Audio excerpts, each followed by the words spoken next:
Bueno, ya ingresamos todos nuevamente. Lo tenías todo calculado, ¿no, Sí, Gilbert? apenas, sí, eso estaba fríamente calculado, profe.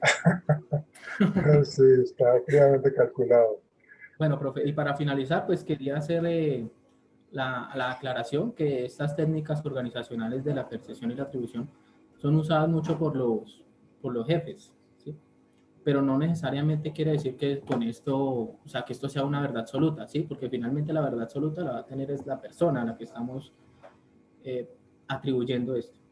Y por último, quiero compartir un video que habla sobre lo que es la percepción y atribución en el ámbito social. Ok, listo.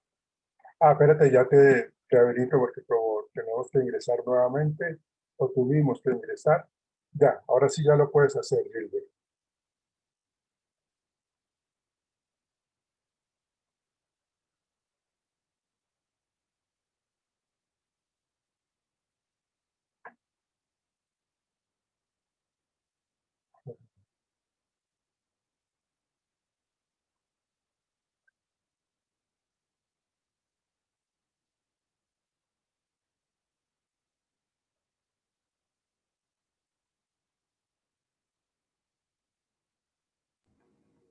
Y qué pena con ustedes que se me traba el computador, está pensando, qué pena. No te preocupes, tranquilo.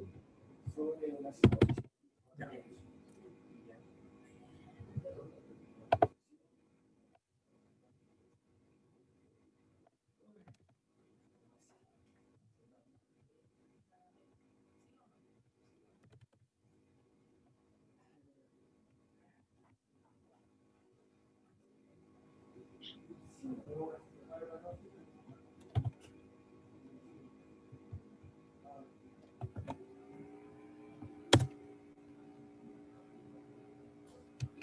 Listo, ya lo encontré. Ya comparto pantalla. Tranquilo.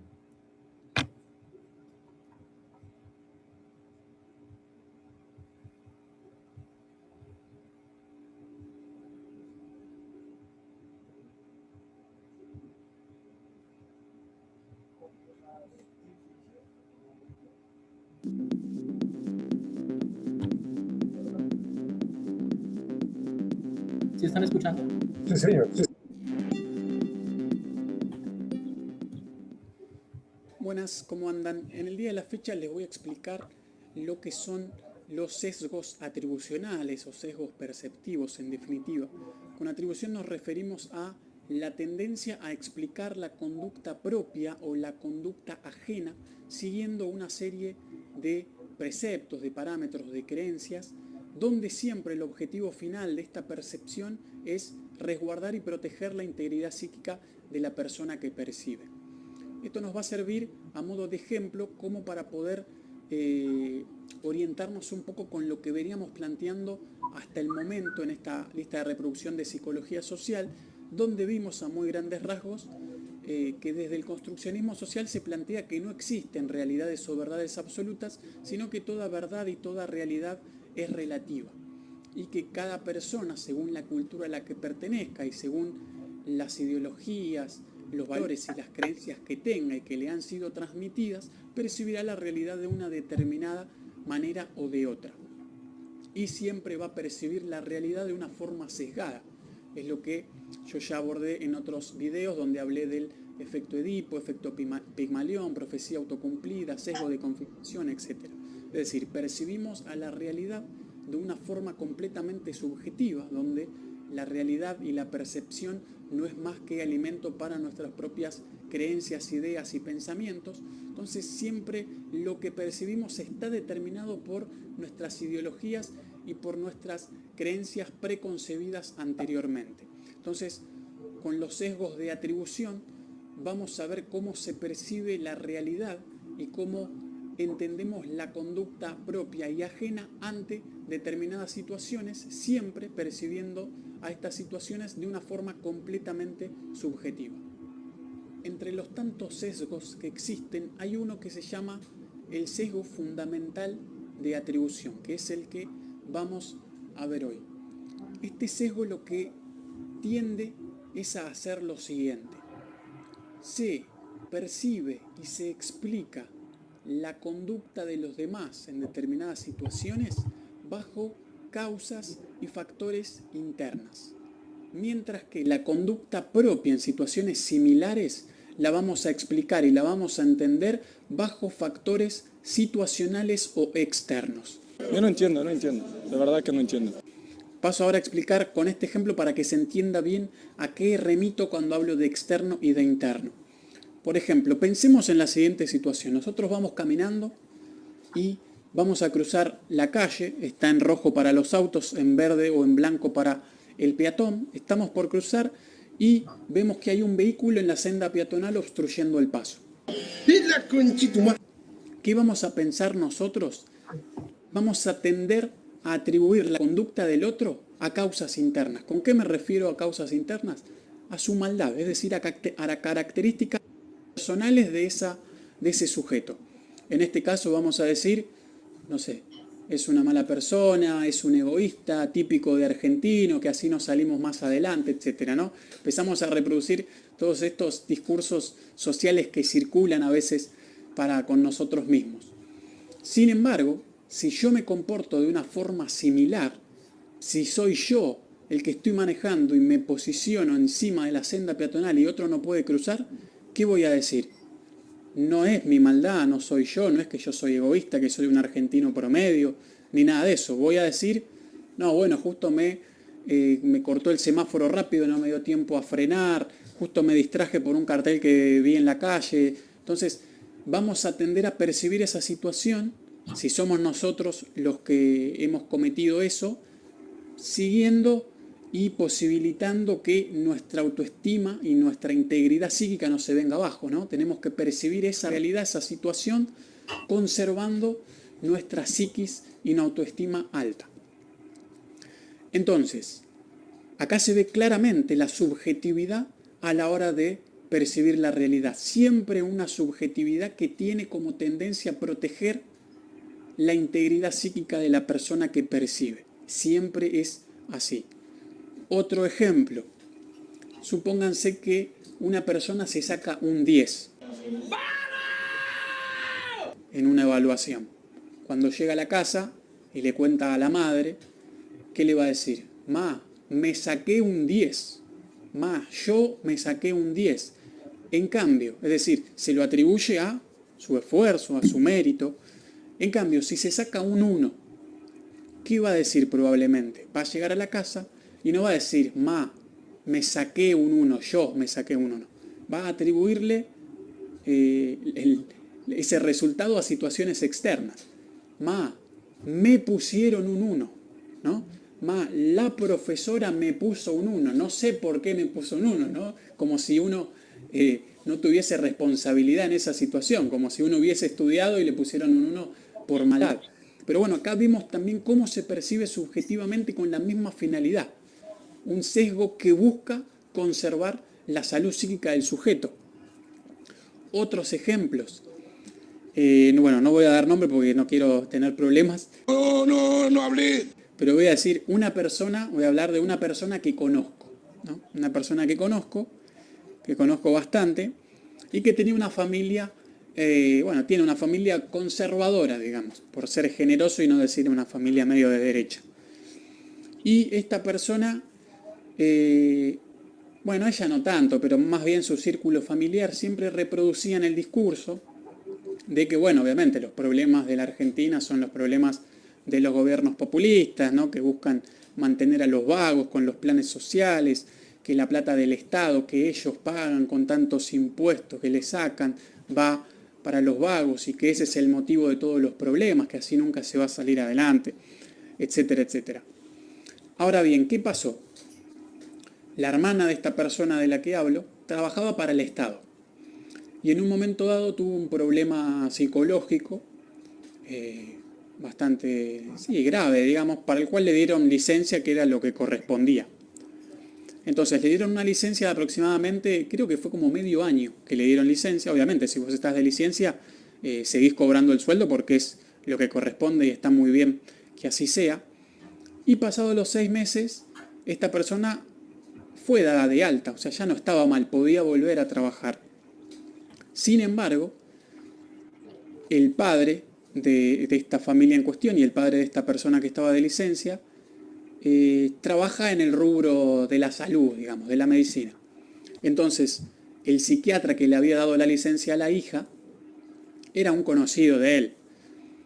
Entonces pactaron entre los tres, psiquiatra, padre y la hija, persona que estaba con la licencia, que le iban a estirar la licencia. Ladrones, sátrapas. Es decir, sin motivos. No tenía motivos para seguir de licencia, pero que ellos se aprovecharon, sacaron provecho de la situación y les tiraron la licencia. Entonces estuvo literalmente, esta persona estuvo como, lo que tenía que estar en 6 meses y estuvo como 1 año y medio de licencia, mientras obviamente seguía cobrando del Estado, es decir, plata de nuestros impuestos. Entonces, ¿en algún momento ustedes creen que esta familia haya percibido esta situación de forma negativa, que ellos se hayan sentido culpables o responsables de estar abusando y de sacarle plata al Estado, de ese Estado que según ellos hacía las cosas mal por darle plata a los vagos, que ahora se la estaba dando a ella, a esta chica que en definitiva era una vaga, digamos? Claramente no. ¿Por qué no? Y porque claro, si ellos perciben a la realidad de esa forma, la estructura psíquica de ellos se viene abajo. Obviamente yo tampoco nunca se los hice saber, aunque me hubiesen dado muchas ganas de decírselo, porque bueno, me hubiese tenido que ir a las manos. Y no era la idea. Pero a lo que voy es, ¿ven cómo se percibe la realidad siempre subjetivamente? Y de alguna forma tiene que ver con la hipocresía, ¿no? Uno no percibe que es hipócrita, uno siempre en realidad tropieza con sus valores y tiende a comportarse de una forma opuesta a la de los valores que pregona. Pero cuando así lo haga, no lo va a percibir, no se va a dar cuenta que lo está haciendo de esa forma.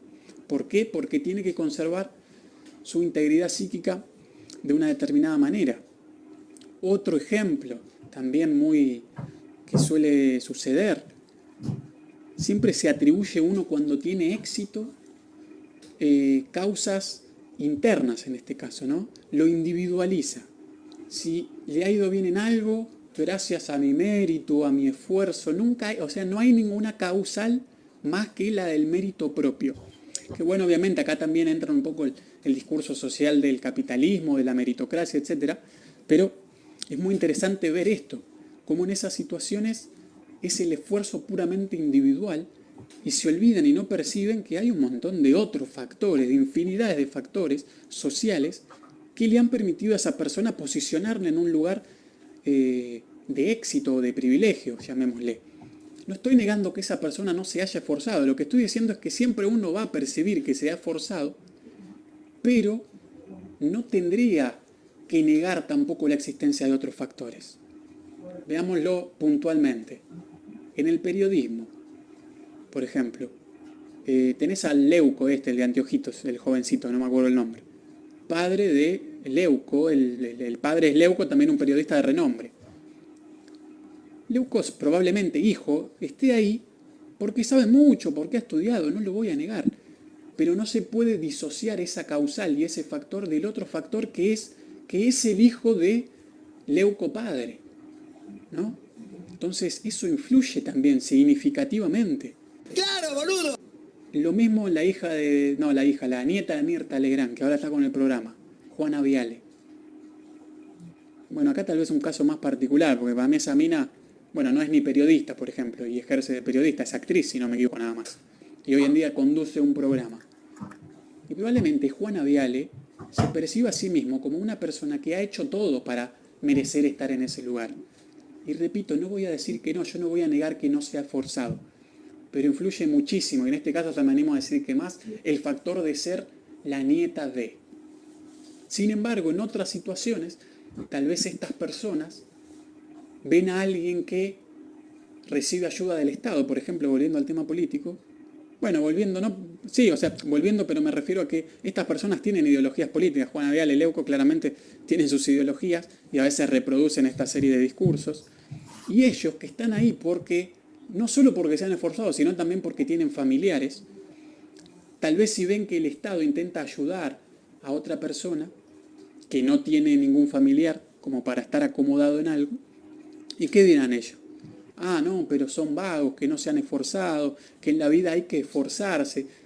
No se entiende ellos mismos que han tenido la fortuna no solo de esforzarse, sino también de tener un familiar que los haya podido acomodar en parte, perciben que los otros no se han esforzado y que ellos sí. ¿Cómo te quedó eso, Así que esto es lo perceptivo, esto es la percepción. Siempre será subjetiva y siempre buscará mantener la integridad psíquica de las personas.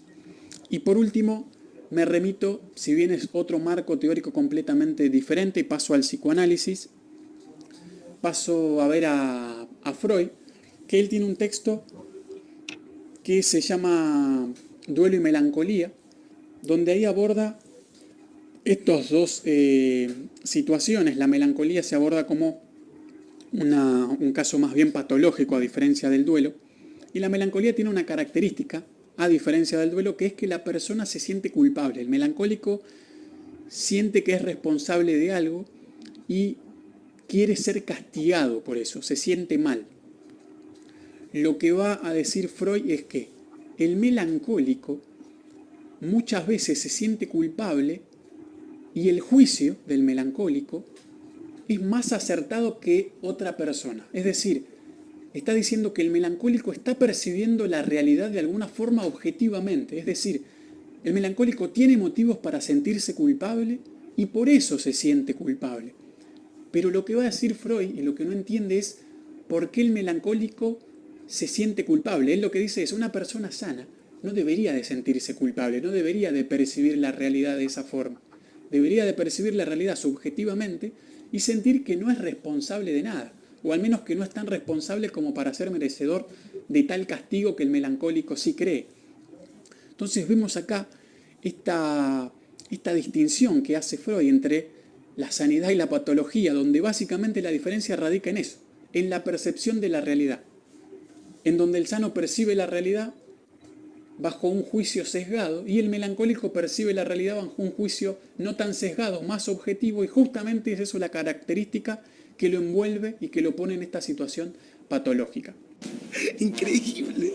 Y por último, también remito a Lacan, que él tiene una expresión muy buena que dice, cada cual acepta la verdad que es capaz de soportar.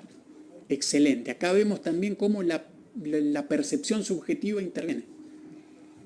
Vos no podés, si a vos te dicen algo o te muestran otra verdad y otra realidad con la cual vos no coincidís, obviamente la vas a desestimar esa realidad. Si vos sos, qué sé yo, tenés una ideología política capitalista y te muestran algo positivo del comunismo, y rara vez lo quieras leer, o tal vez si lo lees vas a decir, ah, nada, esto es mentira, y buscas la contranoticia, digamos, la que diga lo contrario. Si vos sos pro vida, harás lo mismo con el movimiento feminista. Si te muestran algo que va en contra de tus ideologías religiosas, lo vas a desestimar. Y así con todo. Si sos hincha de Boca y te muestran algo que tiene que ver con River y dice que River es la mejor hinchada, lo que fuera, y probablemente no vas a creer en eso, no lo vas a aceptar, porque siempre se acepta la verdad que uno puede recibir, la verdad que uno cree. Por eso es muy difícil que uno cambie de esquema mental, que cambie de creencias de la noche a la mañana. Si alguien cambia radicalmente de creencias, se tiene que dar a través de un proceso bastante largo, que demanda muchísimo tiempo y muchísimo trabajo. Bueno, gente, eso ha sido todo. Si te gustó el video, no te olvides de dejarme tu like, suscríbete al canal y activa la campanita así recibir las notificaciones de los próximos videos. No, listo. Así cierro yo mi presentación. Muchas gracias. Retira tu presentación, por favor. Gracias. Bien, muchas gracias, Gilbert. Sí, muy interesante la presentación que hiciste con respecto al tema de la percepción y la atribución. Miren que esto es muy interesante. Yo, mientras Gilbert hacía su presentación, pues como yo tengo la posibilidad de verlos a ustedes en los cuadritos, yo me pongo a observarlos, a verlos, y uno interpreta gestos, uno interpreta expresiones faciales, ¿no? y uno se da cuenta de que hay cosas que son como molestas, hay cosas que son chistosas, hay cosas que sin necesidad de que uno sepa qué está pasando en el contexto de cada uno de ustedes. Por ejemplo, Lisette ha hecho una gran cantidad de expresiones faciales, ¿sí? Y esas expresiones faciales eran de asombro, eran de risa, eran como de molestia, como que no estaba de acuerdo con algo, como de desagrado. Y, y entonces uno tiene una serie de interpretaciones subjetivas, y esa es la percepción, ¿no? Uno puede tener interpretaciones subjetivas de acuerdo a ese locus de control interno o a ese locus de control externo que nos mencionaba Gilbert en su explicación, que fue muy clara, pero en ese sentido, esto es lo que nosotros encontramos permanentemente eh, en las empresas, ¿no? La manera como nosotros estamos entendiendo esos errores de la percepción. Y en el video que su merced nos presentó, Gilbert, pues el muchacho hacía una serie de explicaciones con respecto a los errores en la percepción, ¿sí? Entonces hay una gran cantidad de errores de percepción, como los estereotipos, como la atención selectiva, o el efecto de halo, o los errores por semejanza, los factores situacionales, las necesidades y percepciones. Todos esos que yo les acabo de mencionar son errores en la percepción, o el efecto de contraste, o la proyección. Entonces, dentro de ese concepto de la percepción se genera pues, una gran cantidad de interpretaciones, porque lo que se decía Gilbert, o sea, aquí no hay verdad absoluta. Mi verdad está ligada y está atribuida a factores externos, a factores de consistencia, a factores de consenso y a factores de distinción, que fue lo que usted mencionó en los ejemplos que nos dio.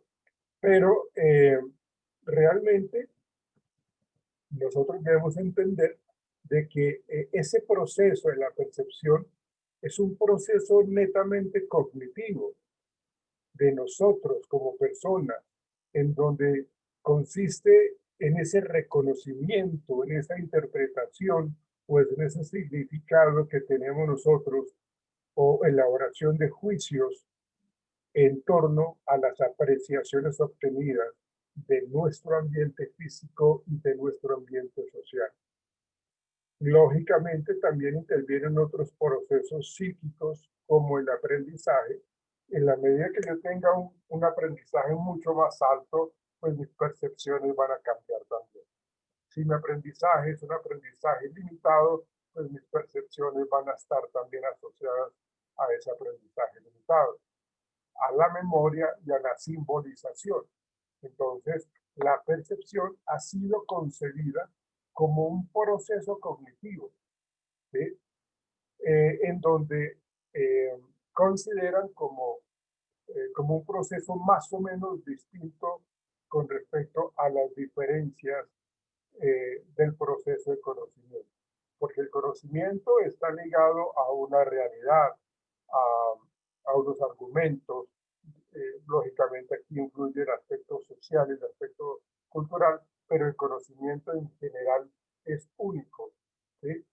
Eh, y, y está establecido en la literatura, el conocimiento es único, pero la percepción pues sí está ligada entonces a esos procesos cognitivos. Algunos psicólogos se inclinan por asignar esta última consideración a la cognición más que a la percepción, es decir, eh, la, la captación de las complejas circunstancias ambientales que intervienen en mi interpretación. Ambos procesos se hallan íntimamente relacionados, que casi no es factible, sobre todo desde el punto de vista de la teoría, considerarlos aisladamente el uno del otro. O sea, está relacionado la percepción, las circunstancias ambientales, la interpretación y el conocimiento. Es como algo difícil como separarlos, ¿sí? La percepción no es un proceso lineal de estímulo-respuesta, como nos lo explica el aprendizaje. No es un estilo lineal de estímulo-respuesta sobre un sujeto pasivo, porque es que el sujeto no es netamente pasivo. Cuando nosotros hablamos de pensamiento, el sujeto ya deja de ser pasivo, porque es que el sujeto o la persona está produciendo ideas, está generando opiniones, que ahí ya no hay pasividad.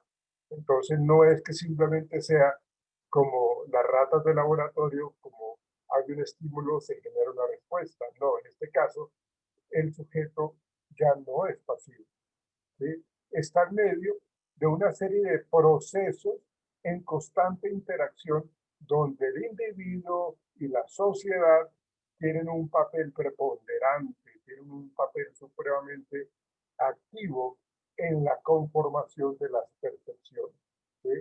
Entonces, si yo, si yo voy si estoy en un contexto en particular, pues mi percepción, si yo crezco en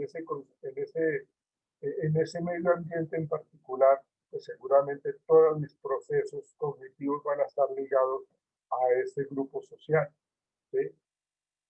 Y las personas que son o fueron o han sido creadas en otras ciudades, pues igual también harán sus interpretaciones.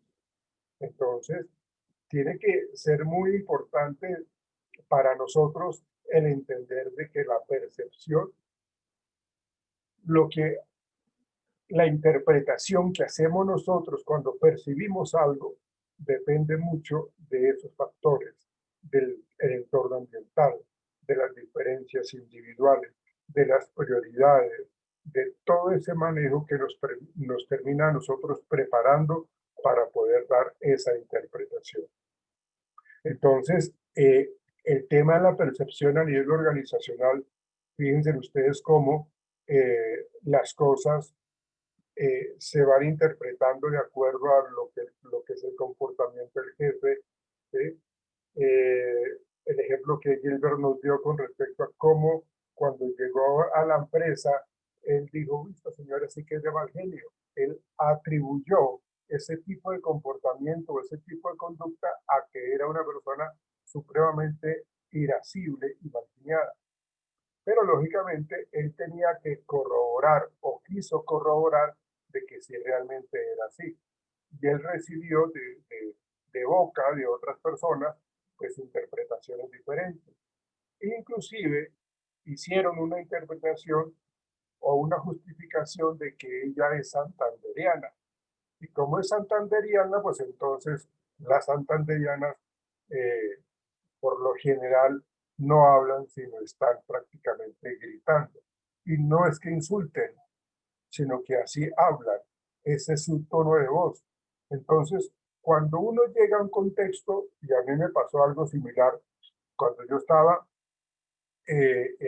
como en cuarto semestre de psicología, pues mi amigo, mi compañero, nosotros nos reuníamos muchísimo y la mamá pues era de esa parte de Colombia, eh, de Santander, no recuerdo bien de dónde, creo que era San Gil, me parece. Pero entonces, cuando yo iba allá, yo escuchaba a esta señora gritar, ¿sí? O sea, hablar más bien, y se dirigía a ellos, a los hijos, de una manera muy fuerte. Entonces yo le dije a mi amigo, su mamá está de mal genio, su mamá está molesta, y él me miró y le dio risa, y le dijo, no, lo que pasa es que aquí nos hablamos de esa manera, aquí hablamos y ella habla de esa manera, ¿sí? Entonces, cuando uno va a un contexto y se encuentra con otras situaciones que son diferentes a nuestra experiencia, a nuestra forma de vida, lo interpretamos como extraño, ¿sí? Entonces, realmente, en los factores que influyen en la comprensión, en la interpretación, pues Gilbert lo mencionó con respecto al receptor, con respecto al escenario y con respecto a lo percibido, ¿sí? Y entonces el receptor en ese caso era yo, era quien percibe. Y yo percibí de esa manera, pues, de que la señora estaba de mal genio, ¿sí? Pues porque yo no la había visto nunca, no tenía como la experiencia de haberla conocido y ella hablaba así. Entonces, para mí eso fue en cierta manera impactante e influyó en mi proceso perceptual, ¿sí? Entonces, esa situación me llevó a preguntarle a mi amigo, pues, lo que estaba sucediendo. En cuanto al escenario, es el contexto en el que los objetos, las personas, los acontecimientos por la influencia de la, eh, o por la influencia en la percepción, tanto la luz como el calor o cualquier otro factor de la situación pueden determinar una interpretación específica y eso genera cierto tipo de reacciones, ¿no? Ese escenario genera entonces un tipo de reacción, ¿sí? Por ejemplo, si la secretaria de un gerente portara un vestido de noche con adornos brillantes, una estola de pieles, peinado especial, maquillaje de noche, y si estuviera en un evento de gala, pues lógicamente en ese contexto pasaría totalmente inadvertida. Pero si está vestida de la misma forma, de la misma manera, eh, en la oficina un lunes por la mañana, pues la situación sería totalmente distinta y todo el mundo tendría que ver con ella porque todo el mundo la estaría señalando a sus espaldas por la vestimenta que tiene en ese contexto, que es un contexto totalmente diferente y la ropa que tiene no es al lugar. ¿Ven? Entonces realmente la situación influye en el contexto perceptual. Lo percibido se refiere, es decir, el objeto, el objetivo, se refiere a las características de la persona, si me impacta positivamente, si me influye negativamente, eh, de una manera intensa. En cuanto a aquí nosotros nos metemos un poco como en esa percepción visual con respecto a si esta persona es alta, pequeña, gorda, flaca, ¿sí? Si la situación la estoy percibiendo en movimiento o es una situación en donde es constantemente repetitiva o es novedosa, son también importantes para hacerme una idea de este proceso perceptual.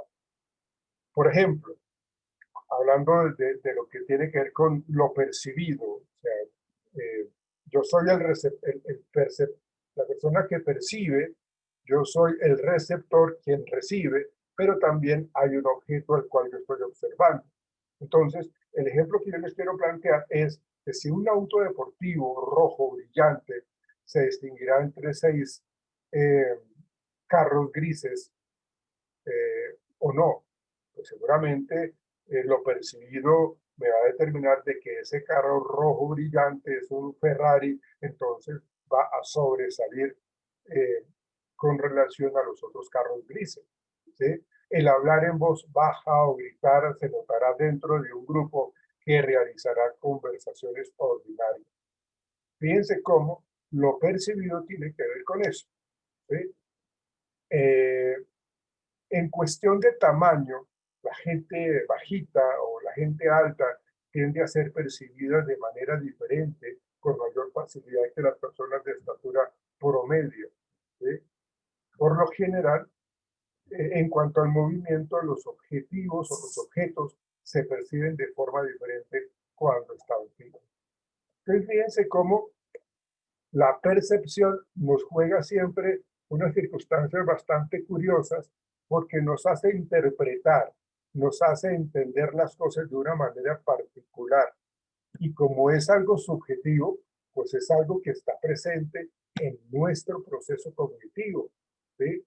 Es nuestra selección perceptiva, ¿sí? Entonces nosotros observamos, hacemos una selección de lo que estamos observando y hacemos una traducción. Cuando yo hablo de la traducción, hablo de la interpretación, ¿sí? Y a todo este proceso se llama selección perceptiva, que consiste, lógicamente, en interesarse en los estímulos que son más relevantes para mí, más importantes para mí, que sean más intensos, más grandes, porque son llamativos, ¿sí? Entonces, realmente, eso tiene que ver con esos procesos perceptuales. Uno de los errores o varios de los errores que se presentan en estos procesos de percepción, los había mencionado yo ahorita y se los voy a mencionar así rápidamente para que entendamos por qué en las entrevistas de selección, se cometen esos errores de percepción. Y eso es gravísimo porque cuando hablamos nosotros de esas entrevistas, cuando el entrevistador tiene una gran cantidad de estos errores, puede estar descabezando a una persona que es muy importante para el trabajo, para el cargo, o puede estar seleccionando una persona que realmente no cumple las características. Son los errores de la percepción, ¿sí? Entonces, hablábamos nosotros anteriormente de los estereotipos. Nosotros tenemos unos estereotipos, ese estereotipo se le conoce como el proceso perceptivo en el cual los individuos se enfrentan en las exigencias del procesamiento de información masiva, es decir, los estereotipos son formas útiles de combinar la información con el fin de darle tratamiento a la sobrecarga de la misma. O sea, yo interpreto más fácilmente si yo tengo claro que el estereotipo que se espera de cómo debe comportarse una mujer, entonces el estereotipo es de que la mujer se tiene que comportar de una manera delicada, de una manera femenina, tiene que ser una mujer en todo el sentido de la palabra. O sea, eso es lo que esperaríamos del comportamiento, digamos, esperado en una mujer. Si rompe nuestro estereotipo, pues lógicamente, pues estaríamos como viendo esa cuestión como una novedad, como algo supremamente raro y extraño, ¿sí? Los estereotipos pueden provocar imprecisiones en la recuperación de la información. Oscurecen las diferencias individuales. Los estereotipos pueden evitar que los administradores lleguen a conocer a su gente como individuos porque los están comparando con la globalidad y que valoren con precisión sus necesidades, preferencias y capacidades. El error es basar las decisiones en estereotipos. Por ejemplo, cuando decimos que los alemanes son eficientes, los italianos son románticos, los franceses son cocineros sobresalientes, aplicamos un estereotipo por nacionalidad. Que los costeños son perezosos, que los paisas son bastante dicharacheros, que los bogotanos son como mentirosos. Estamos generando un estereotipo con respecto a ciertos departamentos. Entonces, fíjense cómo esa situación pues lleva a que nosotros tengamos interpretaciones erróneas y que nos hagamos ideas totalmente falsas, y eso es un peligro cuando hablamos nosotros de las relaciones interpersonales, de la influencia que eso tiene en el contexto laboral. Porque yo sin hacer evaluación, yo ya me estoy creyendo lo que me dicen los demás. Y eso lo multiplico y paso esa información como si fuera un teléfono, pero ese teléfono se convierte en un teléfono roto, porque pues no siempre tiene que ser de esa manera.